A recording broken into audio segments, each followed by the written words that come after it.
Okay, so my name is Fahim. I'm with Webit Solutions. I'll be covering this particular webinar. So if you have any questions, you can ask them via the chat windows. Just leave the questions in the questions box, and I'll answer them mostly at the end of the session, unless it's very or directly relevant to the topic that I'm trying to cover here. And the slide deck will be made available to you. You'll be able to download the slides after the presentation. You will be provided with the link. You can use that to download the presentation. And the session is also getting recorded, so you'll be able to watch the session again. So whenever it's published or when it's processed by our administration staff, they will upload the webinar to our portal, and then you'll be able to download or watch it from there as well. Okay. So today's topic is the two biggest challenges of enterprise data analytics. So when you analyze data, usually we have to go through several challenges. But this particular webinar only focuses on the two biggest or the major challenges that pretty much every data analytics person will end up facing when using Power BI or even when using other solutions such as Tableau, etc. In an enterprise environment. So we need to understand what exactly data analytics is, what is the meaning of enterprise data analytics, and then what are the challenges that we will end up facing, or some people have been facing these challenges for quite a while now. Okay, so today's agenda is what exactly data analytics is, what's the overall process we follow when we have to implement data analytics, the two challenges or the biggest challenges, and then how we usually get to analyze data in an enterprise environment, what are the various data connectivity options, and what are the various analytical and AI visuals that are supported by Power BI out of the box. Okay, so let's start off with what is data analytics. Okay, so data analytics, definitely it's about analyzing data. So it's not just about visualizing data, it's not just about displaying it on the screen, but we have to make sure that we are able to analyze it so we can make conclusions or make decisions about the information that we are viewing on our screen.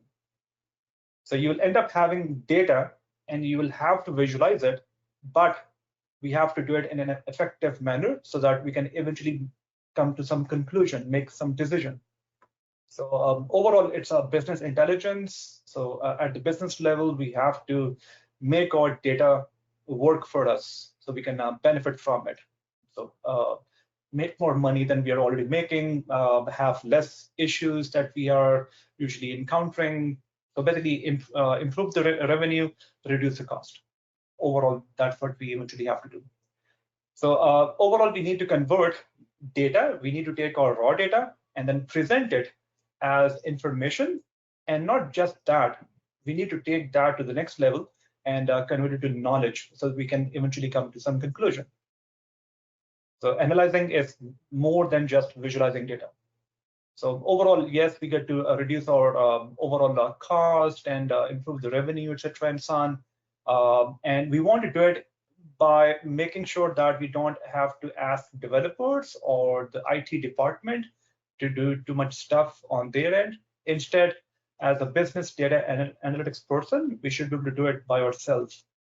So overall, we want to make sure that it is self-service, which is also known as DIY, do-it-yourself business intelligence. So keeping this in mind that we will end up analyzing data and mostly as a business and analytics type of person without relying too much on the IT department. We want to do it by yourself. Let's cover this in more detail. And data analytics can be of different types. So in simple scenarios, you will just want to describe data, like what has happened. So just take your raw data and just visualize it on the screen. So you can choose to use various visualizations, such as tables. You can use the table visualization. You can choose to use the matrix visualization. You can choose to use various basic charts, like pie chart, column chart, bar chart, etc., and so on. So descriptive means just describe the data. And you can also diagnose data. So why did it happen? So you come to the root cause, like why it happened and how we can later on prevent it. We also have predictive. So you can predict what can happen down the road. So based on what you already have, where are you proceeding? What can potentially happen? So what will happen if you keep on having the data patterns that we have been encountering so far? You'll basically end up using various types of visualizations, such as line chart, which supports forecasting. So you want to forecast what may happen or might happen down the road if you keep on having the same data pattern. And you can also have prescriptive, like getting some prescription, if something bad has been happening, how we can improve it. So what are the areas where we can make some improvements? So prescription, it's very much like going to a physician or a doctor and showing your lab tests. The person will look at your lab tests, the data basically, and then suggest that, okay, if you do this or this, you can avoid having these issues down the road. So likewise here, we have various visualizations, something we will cover later on in this particular webinar. So for example, you can choose to use decomposition tree. You can choose to use key influencers. You can use various other visualizations so you can prescribe data, see where you're heading and how we can improve things and so on. So key influencers can be a very useful visualization along with decomposition tree and so on. So overall, our goal is to not just visualize data, but analyze it at different levels. So the more you switch to the right-hand side, you're getting foresight. You're looking at the future. So, okay, we want to improve something. We want to make decisions today based on the data that we have already encountered. And hindsight basically means you just take your data and just display it on your screen by using simple visualizations. It's just going to give you some information. But we need to convert information to knowledge. So the more you switch from the left-hand side to the right-hand side, you're converting information to knowledge. You're making it work for you. So overall, we can say that we want to get data insight or insight into our data so that we can make improvements and so on. So keeping this in mind that we have data analytics of different types, the overall process that we usually follow, regardless of what tool we have, here obviously we will focus on Power BI. So usually you have to connect to some data source or data sources. Like you can connect to CSV, Excel, SQL Server. You can have pretty much any type of data source. Even sort of a monkey can be utilized. You can have, let's say, QuickBooks as well, and so on and so forth. And later on in the webinar, we will talk about when you do have to connect to your data sources, you have to decide whether we should use the import option, direct query option, or the data streaming option. So there are different techniques you can use to connect to your data sources, and different data sources, they support different techniques, so you have to know when to use what approach. And then once you have connected to your data source, next we usually clean up our data, remove the garbage values, unnecessary rows and columns, make sure that if you need to customize your columns, like append them or merge them or split them, you do that as well, and change or transform your data, like maybe convert text to lowercase, uppercase, and again, append, merge, etc. All of it means is that you're customizing your data before you analyze it. And after we have cleaned up our data, next we model it. So data modeling, it's a huge area. But in a nutshell, we can summarize it by saying that we end up creating a relationship between tables, like one-to-one, one-to-many, many-to-one, many-to-many. We usually create a relationship or relationships between tables. So one-to-one, one-to-many type of relationships are usually established. And on top of it, we also end up standardizing the fields pane. So in Power BI, if you have seen the fields pane, which is usually there on the right-hand side of your environment, where you're able to see all the columns or fields, that's basically known as the fields pane, and we usually have to standardize it. So we usually have to go through different things, such as we use grouping and binning, we use hierarchies.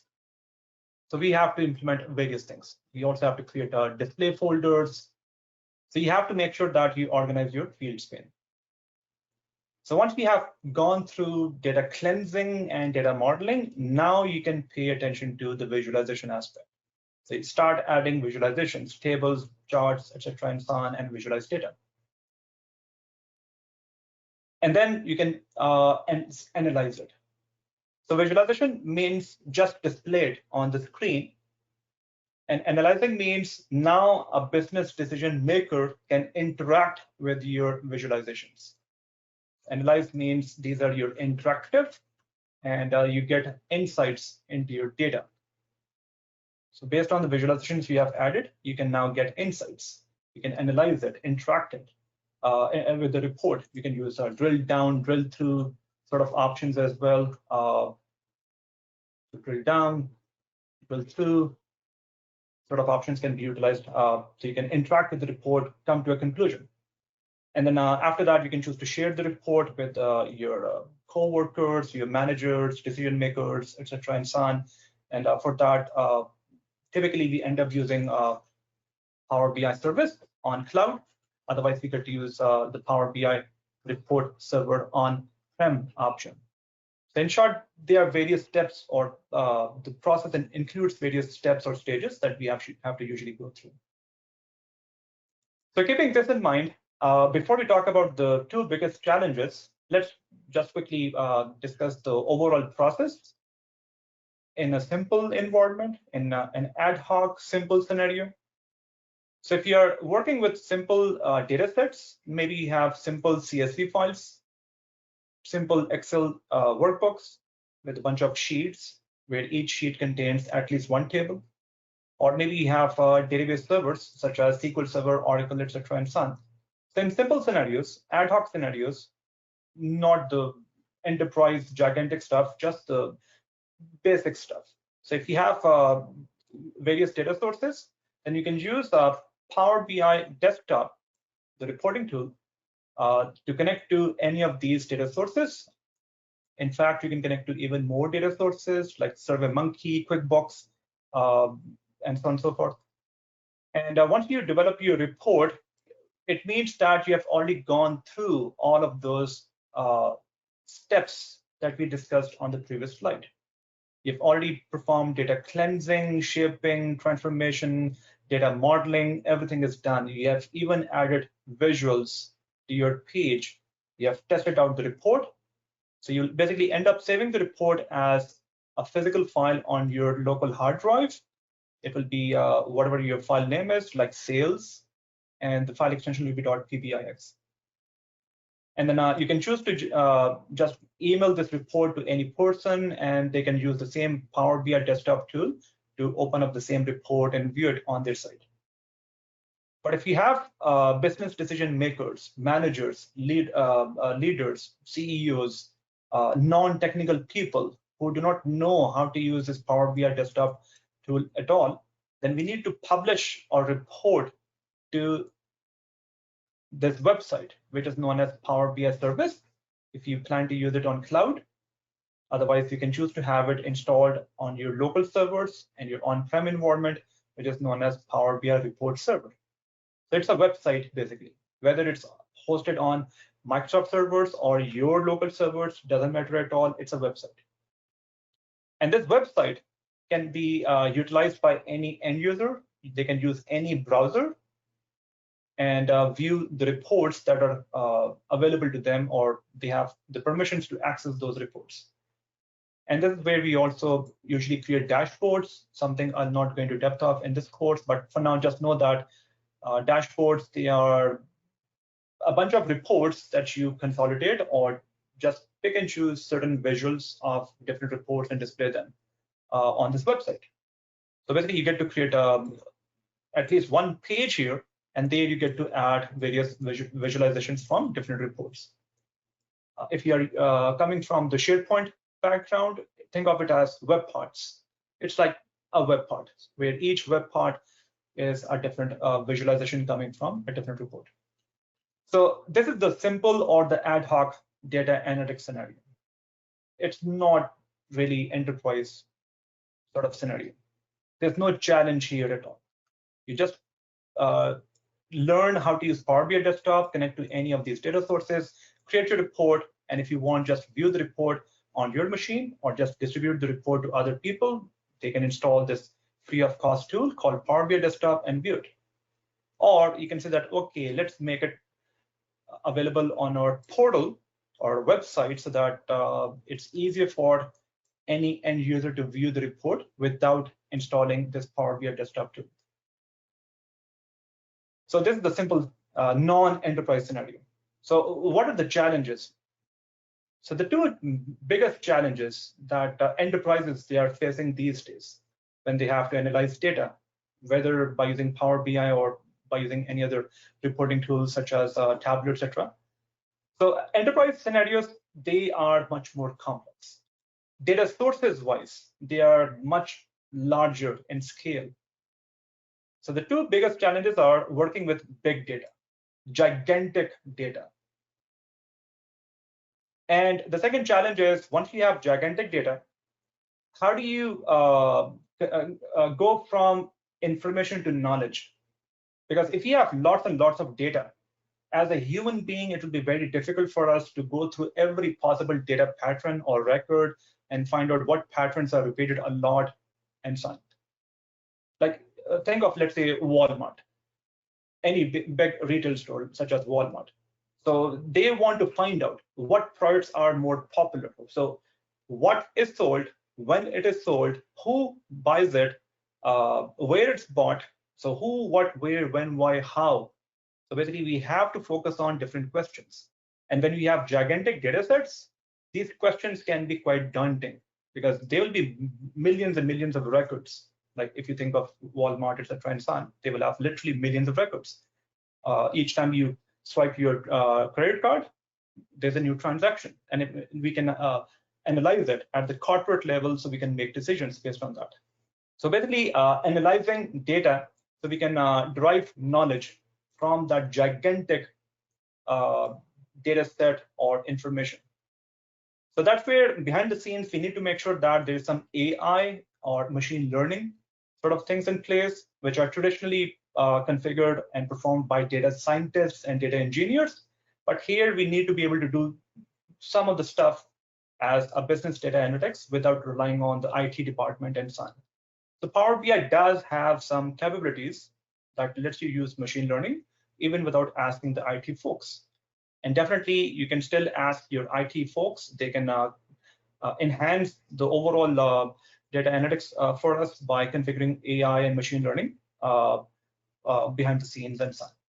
So big data and going from knowledge to information, especially when we have big data sets available to us. So before I explain this diagram, let's just have a brief understanding of what exactly is big data.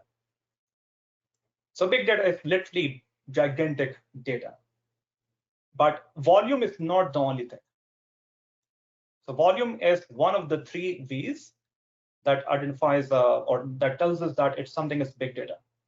So volume is definitely the amount of data, like literally millions or billions of records, petabyte of data. So if you say that, no, we have just small enough CSV files, small enough Excel spreadsheets, small databases, no, it's not big data. You can say that, no, we just want to use the simple or ad hoc data analytics. But if you say that, no, we are maybe a financial organization, we are some retail stores such as Walmart, and we do literally have hundreds of thousands, or even actually more than that, like literally several gigabytes, petabyte of data and so on. So it means that it is potentially big data. Variety. So do you have just some Excel spreadsheets and some CSV files? If yes, you can still choose to analyze that data by yourself, or you can say that, no, let's make it enterprise.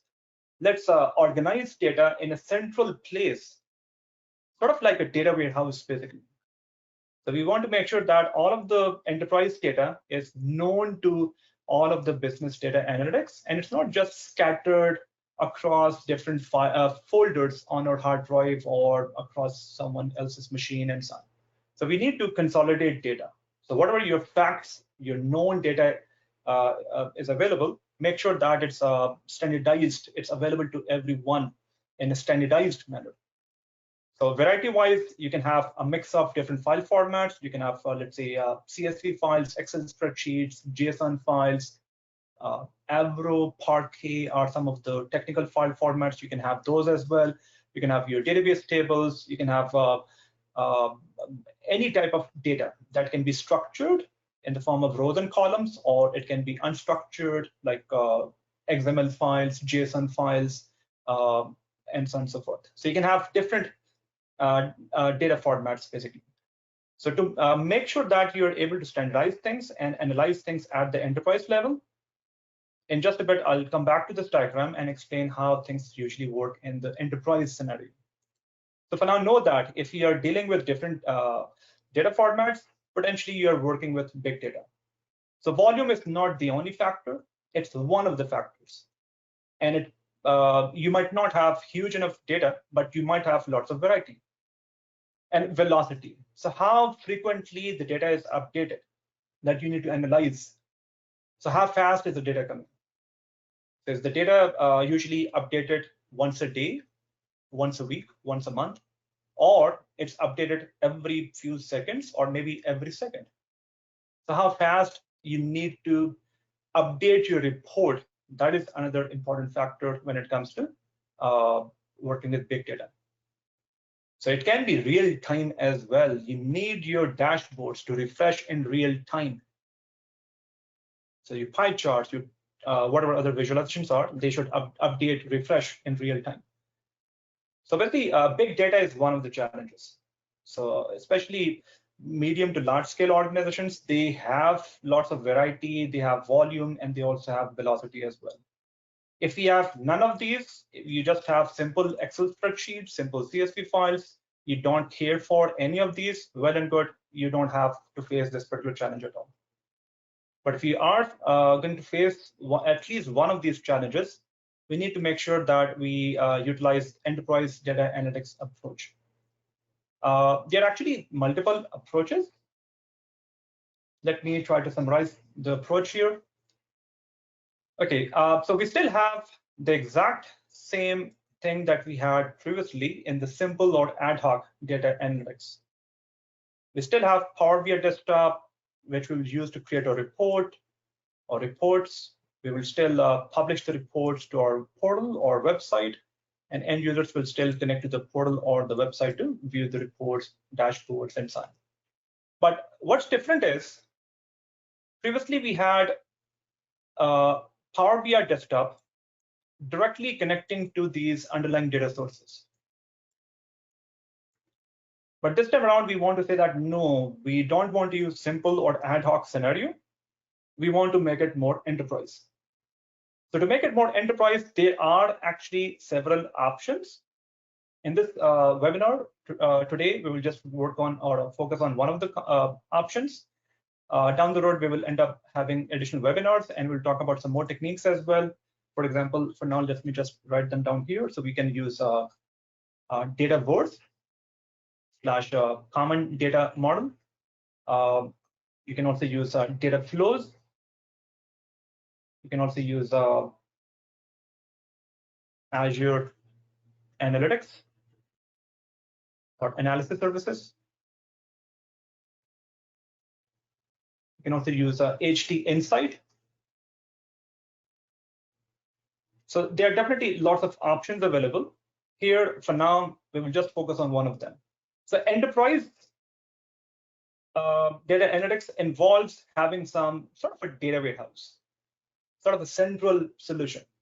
And let me actually add one more here, Azure Database. So these are various options you can choose to utilize as your central kind of data warehouse. And the data warehouse it can be configured or created in different ways. Like if you are a Power BI user, if you're using Power BI service, you can choose to use data flows. It's a very straightforward option. So as a business data analytics, you can choose to create it by yourself. It's quite non-technical. You don't need to write any coding or complex sort of scripts whatsoever. Another relatively easier approach is Dataverse. Again, if we have Power BI/Power Platform or even Dynamics 365, you can choose to use Dataverse. So these are the non-technical options. And no, we are not going to cover these in depth in this webinar. For now, know that Power BI service /Power BI platform /Dynamics 365 offers these options on the server side, and you don't need to write complex scripts at all. But if you're looking for more enterprise options with literally terabytes of data, like these are okay if you have a few gigabytes of data, like data flows, definitely you can use it to work with a few gigabyte worth of data. You can still automate the process. You can say that when you receive some CSV file, Excel spreadsheet, you want to import or load data. So you can definitely use these options for those reasons. But for more enterprise big data type of scenarios, big data, velocity, volume, and variety, you'll want to consider one of these enterprise options, such as Azure Synapse. Azure Synapse, and we also have other options such as Azure Databricks. We have HT Insight, Azure Analysis Services. So these are slightly more technical options that will primarily be configured by a slightly more experienced data analytics type of role, where you need to know some scripting language, such as SQL queries. So you need to know how to write queries in T-SQL, Transact SQL. You can also write code in Python as well if you want. So this Azure Synapse lets you write code in T-SQL. In fact, the actual name is Azure Synapse SQL, which is a variation of T-SQL. And you can also choose to write code in Python as well to create this data warehouse. So what exactly is this data warehouse? It's basically nothing but just a gigantic database that can choose to contain all of the data here centrally. For performance reasons, you can have all of the data centralized here, or you can say that no, we want. One more small note here. So if you choose to say that you want to get data here, you can choose to use something called batch processing. So batch processing means that maybe your database, your Excel spreadsheet, your CSV file will be updated maybe once a day or maybe once a month or once a week or something like that. And whenever it's updated, you'll want to use the batch processing, which is the scheduling or the automation option here, and will make sure that Azure Synapse is aware of the new data, so that when you use Power BI Desktop to connect to your data source, you'll have access to that particular data that you had at the time of this batch processing phase whenever it got performed. So basically, batch processing is typically used when you want to have slightly stale data available to you in your report. So you schedule it once a day, once every few hours, once an hour, once every few minutes. So you get to schedule this activity basically. You can also choose to use real-time option as well, real-time streaming. You can say that the moment anything gets updated here, you want the data to be streamed. It should be available to your report in real time. So refresh it in real time. So technologies such as Azure Synapse, Azure Databricks, etc., they are capable of utilizing the real-time streaming option. You can actually use it with data flows as well if you want to have real-time streaming option available. So basically, just ask this question. Whoever is going to view the report, that report, are you willing to show a slightly stale report? Maybe that's a report that is a few minutes dated or a few hours dated or a few days dated or something like that. Or it must be up to date at all times. So keeping that in mind, you can design the data warehouse equivalent solution here by using Azure Synapse or Databricks, etc. And you can choose to use batch processing, or you can choose to use real-time streaming if you want. And another important thing here is machine learning, something I'll point out later on in more detail. But overall, machine learning would mean that you want to identify patterns, interesting trends and patterns in your data. So these trends and patterns, they will be sort of algorithms, and algorithms will be able to come up with the trends, like in terms of the retail store type of scenario, let's say Walmart. It can identify patterns such as when usually the customer gender is this and the age is this, or between this and this, and the customer picks up this product, then usually the customer also buys something else as well. So you can basically have patterns and trends identified. And this can be gigantic data. You could have tens of thousands of data sources on this site. So now you can imagine that you will have literally terabytes of data, and you want to be able to analyze the trends and patterns. So these enterprise technologies such as Azure Synapse, Databricks, etc., they are capable of implementing machine learning behind the scenes for us. You do have to configure it, and you're able to come up with these trends and patterns, and your report will be able to utilize these without writing any complex logic or code or anything like that whatsoever. Okay, let me save this diagram so I can later on add it to the webinar slide deck. Okay, so in short, enterprise means decoupling, separating out the original data sources from a typical business data analytics person, so that everything is standardized here. So rather than making the data analytics person think, where are the data sources, search for the files in various folders, etc. You're basically saying that no, everything is available here centrally at the enterprise level. It's super fast. It supports large volume. It supports fast performance, velocity basically, and variety.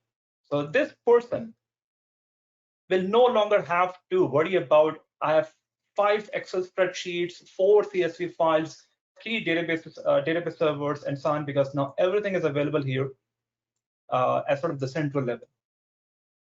And again, Synapse is one of the technologies you can choose to use. You can also choose to use Dataverse, data flows if you want to configure things as a business data analytics person without asking the IT folks. You can choose to configure or use these technologies by yourself.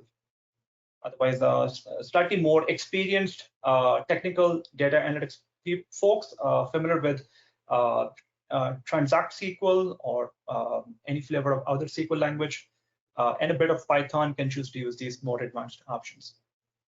So this is the meaning of enterprise data analytics. You want to decouple the data sources from the typical report designing person so that everything is formalized, standardized at the corporate level. And it is capable of supporting big data, volume, velocity, and variety. Okay, so keeping this in mind that in big data analytics, like we discussed previously, the main issue is your data sources. So your data sources, they could be lots of them. And typically, back in the day, we had to ask data engineers and developers, and they were able to create the data warehouses for us. But now that we have Azure Synapse, you don't need to be a full-blown data engineer. You don't need to be a very technical developer. With just some SQL query background, you can choose to learn Azure Synapse, and you can choose to create these enterprise sort of data warehouses, if you want to call them, by yourself. So you want to make sure that things are available at the enterprise level. And again, as a reminder, if you don't want to learn any SQL queries whatsoever, you can choose not to use Azure Synapse. You can choose to use Dataverse or data flows options. So both of these, they don't require any SQL queries either. You don't even need to know any Python, etc. at all. But Azure Synapse is definitely more superior because it does involve machine learning, batch processing, and real-time streaming options. Okay, so the goal is that we want to standardize our data sources so that any data analyst should be able to connect to that central sort of data warehouse and start creating the reports. So you can use a Power BI desktop, you can use a Tableau to connect to the same data source, and data scientists can choose to connect to the same data source as well, the common data source where everything is now centralized. So this way you have access to the corporate data that's available at a single place rather than being scattered across different data sources. Okay, so in short, Azure Synapse is one of the solutions, and down the road we will end up presenting more webinars where we will talk about Databricks, data flows, data boards, etc. as well. For now, the focus here in the webinar is on Azure Synapse. So Synapse is a cloud-based platform. So it's a cloud-based platform as a service option. It's a PaaS, platform as a service option, which works on cloud, on Azure. And it can be created by data engineers, or like I mentioned, you just need to learn some basic SQL queries and you can choose to create your Synapse solution by yourself as well. In fact, let me show you this a bit practically. So here I'm going to open up my Azure portal. Here I already have my Synapse workspace open, and here you can choose to create your databases. So these databases, I have 1, 2, 3, 4 databases. These databases, they can contain tables, and you can also choose to add views, etc. If you're familiar with the SQL development, views are usually available there as well. And another good thing is that you don't always need to store data physically here in the database table. So rather than importing data into your database, you can say that no, we want to keep the data in our original data sources, such as CSV, such as Excel, SQL Server, etc., even Oracle and so on. So you can choose to keep data in your original data sources, and you can configure or create something that is known as an external table. Each external table is nothing but just a pointer, a reference to an existing data source. So this way, even though you will say, I want to query my table named, let's say, products or products, but in reality, it will end up connecting to the underlying data source like CSV, Excel, etc., and pull the data from there. So basically, you're able to assign table names to your external data sources to make the overall structure more streamlined, enterprise, and rather than asking people to memorize what's the name of a CSV file, where it's located, what's the folder name, etc., you just say that no, just access products. We will make sure that you're accessing the right CSV automatically. So keeping this in mind, here I have a bunch of tables. Let me just show you this one for now. I have this database called DemoDB. I have COVID-19 type of data, and that in reality is stored in my cloud platform as a .csv file, and I've just mapped it as a table here. So usually, let me just show you the data first. So notice that I'm able to use select star type of code here, or select top sort of code as well. It's overall very much like T-SQL, even though it looks like as if it's a database table, but in reality, all of the data is stored in my CSV file. So the CSV file is mapped to my table. So I have a file named COVID-19.csv, and we have mapped it to this particular table. And when you query the table, COVID-19 table, in reality, each time we are querying the CSV file. So we have made things enterprise. Rather than asking everyone to know each and every CSV file, Excel spreadsheet, SQL Server, etc., we are saying that no, just memorize COVID-19. We will attach you to the right data source automatically. And a bit of code that I want to show you here is this one. So it might be a bit daunting in the beginning, but actually it's quite straightforward. We teach all of the stuff, how we can configure this thing with ease. So basically, we have specified that in this particular storage account on Azure, or you can call it Azure Data Lake storage. This is my Azure Data Lake. The Data Lake is like a storage where you can store any type of data, CSV, Excel, whatever file format you want, you can store that there. So I have my Azure Data Lake storage configured, This is the location. And in that location, I have the CSV file. And the CSV file is mapped. So create external table, COVID-19 data. So we will ask data analysts to just memorize this table name, COVID-19 data. And internally, we have it mapped to this particular COVID-19 CSV file. So they will not have to know where the CSV file exists, what's the name of the file, what's the column structure, etc. They just need to know this table and just the structure of the table itself. So basically, this way we can externalize our data sources and yet make everything available to us, all the data analyst folks are sort of centrally. So this is sort of the central data warehouse kind of thing. But in reality, all of the data sources, they are kept in the original data sources, and they're just getting processed on the fly. So overall, what we are doing is we are making sure that the life of this data analytics person is easier, because they don't have to keep track of tens of thousands of CSV files, Excel spreadsheets separately anymore. We have everything standardized at this level. Okay, so coming back to this one, so this is basically our Azure Synapse workspace or a studio where we get to create our workspaces, we get to create our databases, tables, where tables are mapped to our underlying data sources such as Excel, CSV, etc., and so on. Okay, and if you have this particular data warehouse kind of thing configured, you can connect to it from Power BI desktop. So if I go to my Power BI desktop here, I can say I don't want to connect to any Excel, SQL Server, or for that matter, even CSV file manually anymore, because we have the enterprise data analytics in place now. So rather than using tens of or dozens of separate data sources, I can say that no, all of these are now centralized. They're all available in Azure Synapse. So select Azure Synapse, click Connect, and we just need to be aware of the server location. Let me copy the server location, which is configured on my side. And you can even skip the database name if you're aware of it, well and good. If not, just skip it.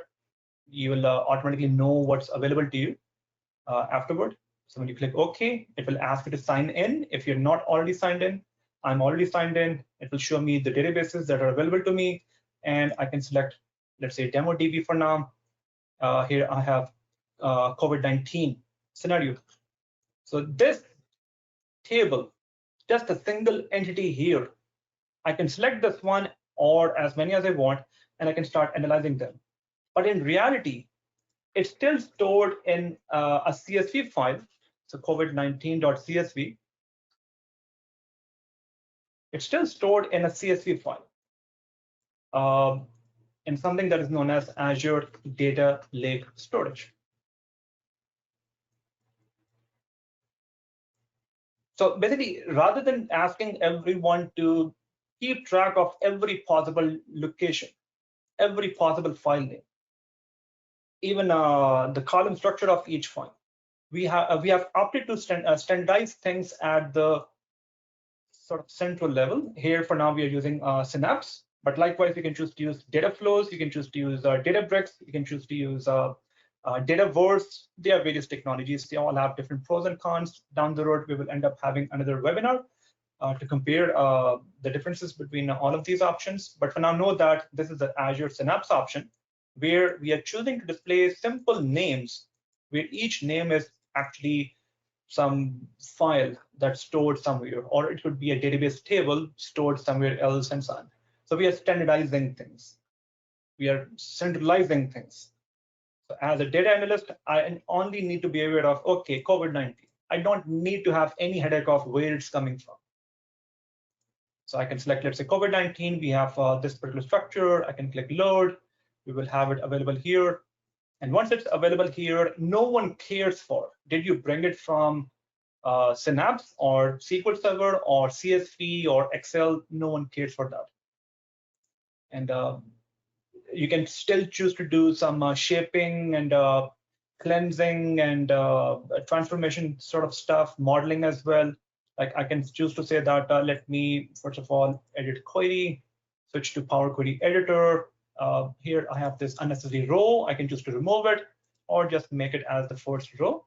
I can choose to change data types as well. So total cases is of type number, that's good.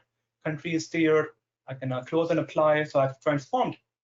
I've at least just changed my first row. I've made it to column headers.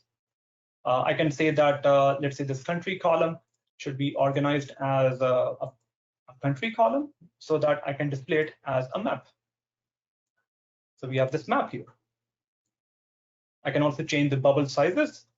I can say total cases, COVID-19 cases, they should determine what should be the bubble size. So now we can see the values of COVID cases reported in each country, etc. and so on.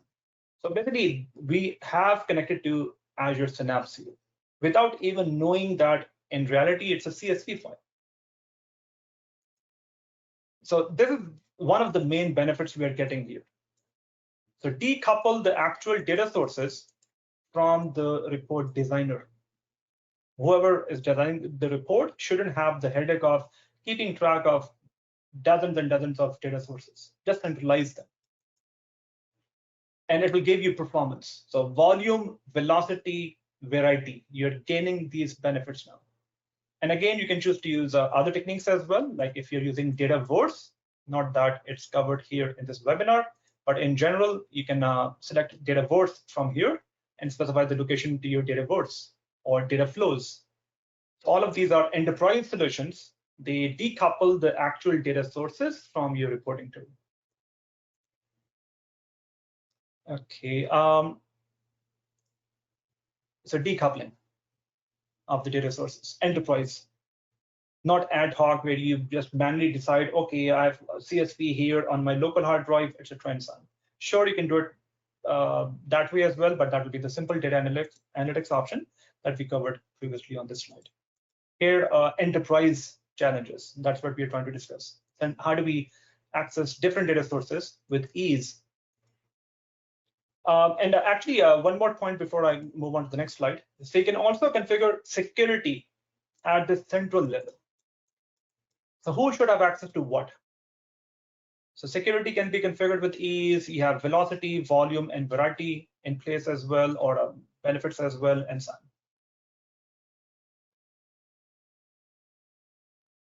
And definitely, you do need to have Azure in place if you want to use Synapse. And you do need to make sure that when you configure or create your Azure Synapse environment, it's hooked up to some storage account that acts as your data lake storage. So data lake storage is where you will just upload, store every file that you plan to analyze down the road. Okay, then next, you can definitely use Power BI data flows as an alternative solution. If you have Power BI service, the cloud version of Power BI server, which is known as Power BI service, there you can choose to set up data flows. It will give you the similar type of experience where you will end up having a central data warehouse type of thing, and you will not have to worry about tens of thousands of different data sources or locations and so on. So just from a single central place, you can choose to connect to as many data sources as you want. But overall, this is somewhat limited. Like if you foresee that you will cross the 10 GB limit, then Synapse is definitely more superior. But if you have around 10 GB of data expected, data flows is definitely decent or sufficient in that case. So basically, we have different enterprise solutions. They all have different pros and cons, different technical expertise is required or the level is required and so on. Okay, so I ended up showing you a demo of how we can briefly see the Azure Synapse database on cloud in Azure, and also how to connect to it from Power BI as well. And then just to quickly recap the connectivity options, or actually we didn't cover it formally, let's quickly go through it. So when it comes to connecting to your data sources, we have different options. So you can choose to use import, which is also known as load, or DirectQuery, or streaming. And what it means is that in case of import/load, the data is literally imported into your report. So report will contain your data. So for example, when I went to this Azure Synapse, or even you can choose to use it for a CSV, Excel spreadsheet, etc. as well. But for now, if I switch back to Synapse here, you will notice that we have import as a default option, and we also have DirectQuery. So as the name suggests, import means do bring in the data into your report physically. And your data will be available in your .pbix file. So your report size will be huge. So report size will be huge because it contains all of the data. It's no longer there or sort of being fetched from the backend or the whatever your data source is. So it does make your reports faster, but at the cost of making your report static or stale, because now you always have access to the old data that you had at the time of importing the data. So if you want to create maybe daily report type of thing or weekly report sort of thing, yes, this can be useful. You can import data. And down the road, if you want to refresh the report, you want to have up-to-date data, you will have to manually click the refresh button so that you do have access to the new data. So use it only if you do want to utilize the stale data as part of your report. And also use it for smaller data sets, because since the report will contain the data, so it will eventually have to be loaded into your memory, system's memory. So there will be a limit. You cannot have gigabytes worth of data loaded, because most likely you not have enough memory available. So use it for smaller data sets. Few 100 megabytes is okay, but if you have gigabytes worth of data, no, do not use it in that case. DirectQuery will be useful where you always want to connect to your underlying data source each and every time. Each time you view your report, it should always have access to the latest data, always. So your report size will be small. It will not contain any data at all. So your report file will be small. And it will be safer if you have to distribute your .pbix file. It's safe because it doesn't contain the actual data. And at the same time, the con will be that each time you're accessing your underlying data source, so there'll be more overhead on it. Everyone is now hitting the same data source repeatedly. So if you're hitting the data source repeatedly, make sure that your data sources, they are capable of sustaining huge amount of load, volume, velocity, and variety. Wise, if you recall, if I go back here to this diagram, this is capable of sustaining huge amount of traffic. So pretty much any number of users can connect to it, and they can say that, okay, I'll serve you the up-to-date data every time you ask me to deliver the data to you.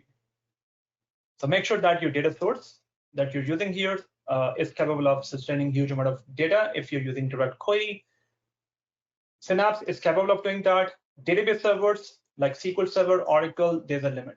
So they might not be able to sustain or deliver the data if there's too much traffic involved. So there are pros and cons, especially when we have to consider the enterprise scenarios. We have to look at the number of users, the amount of data, how old data we are willing to deliver to the user, and so on. And we also have the streaming or the live streaming option, where usually you create a dashboard, and your dashboard will be updated in real time. You just sit and watch without pressing or clicking any button whatsoever, and your dashboard will just show you the latest pie chart, your KPIs, your trends, etc. It will just line charts, they will just keep on dynamically changing. And you can configure the schedule for that, like how frequently you want to refresh the dashboard. Like we can say every second it should be updated, or every 3 seconds. So that is configurable as well. But in short, you need real-time data streamed to your report/dashboard, so your visuals keep on changing or updating dynamically. So again, we have to use some enterprise data source such as Synapse, Azure Stream Analytics, there are various other solutions available to support the streaming concept. Okay, then we don't have enough time left, so let me just quickly go through this part. So we do have some fancy visuals. They can be very handy when it comes to analyzing data. So for example, let me actually start off with Q&A visual. So Q&A visual is one of the very useful visuals that you can choose to use to analyze data. So rather than creating any visual like bar chart, table, etc., you can choose to add this Q&A visual. Just add this Q&A visual. And then here you can say, show me total cases. Show me total cases by country as map. Enter this query and bingo, we have this world map showing up. It's plotting the data for us. Or you can say that show me the same thing as table. Now it's displayed as a table. You can say show me as let's say pie chart. Just pie is sufficient as well. You can say show me country with minimum or let's say maximum total cases. So in what country we have the maximum total cases or the most total cases reported in Sun. So we have US is displayed here. In this particular sample data, we have this thing configured like this. Likewise, you can say maximum, minimum, etc. Average can be displayed as well. So show me average total cases. So basically, Q&A is very handy. You're able to get answers just by thinking of the query, just type it in, and you're able to get the answers in different ways and so on. So we don't have too much time here in the webinar, but know that there are some other visuals as well. Like we have something called key influencers. So key influencers internally makes use of AI and machine learning sort of algorithms, and it can show us the interesting trends and patterns. So what factors affect a specific metric, like sales? So if we have sales type of scenario, we have, let's say, total sales as, let's say, a column, or let's say a measure. We have the total sales, sum of sales. So you can say, show me how it's affected given the territory, or let's say region, or maybe country, or whatever location, let's say, maybe city. So when we have city, we know in what city we sold some item, and we also know, let's say, customer's gender. We also know the salesperson as well. So what affects total sales? So this key influencers visual is which we covered in detail in the official course in depth. For now, know that if you use this key influencers visualization, you can say that, tell me, looking at all of the records, hundreds of thousands of records, tell me how location, gender, salesperson affects it. So it will basically tell us that usually when the location is, let's say, Ottawa, and a gender of the customer is, let's say, maybe female, salesperson name is Alice, Bob, Joe, Schmo, whatever you want, then usually we have more sales. So you can find out the interesting patterns basically.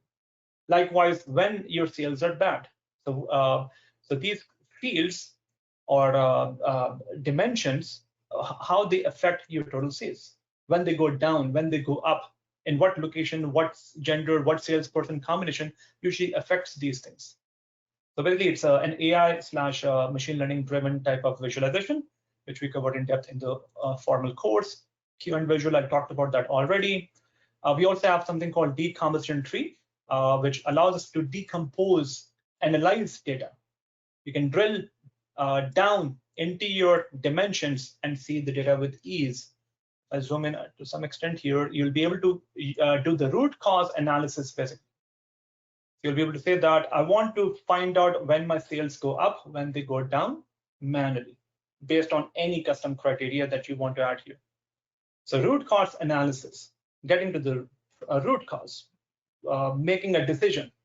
So decision making wise, you need to think and you need to quickly change your visualizations add columns, remove columns rapidly. So you want to do that with ease. So decommissioning tree lets you do that. So basically, there are some AI / machine learning driven sort of visuals as well.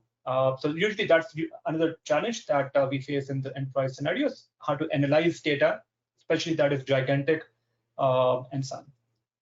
Okay, so in short, we summarized it, or we can summarize it as saying that we need to have an enterprise central data warehouse, which is capable of storing or connecting to gigantic data sets.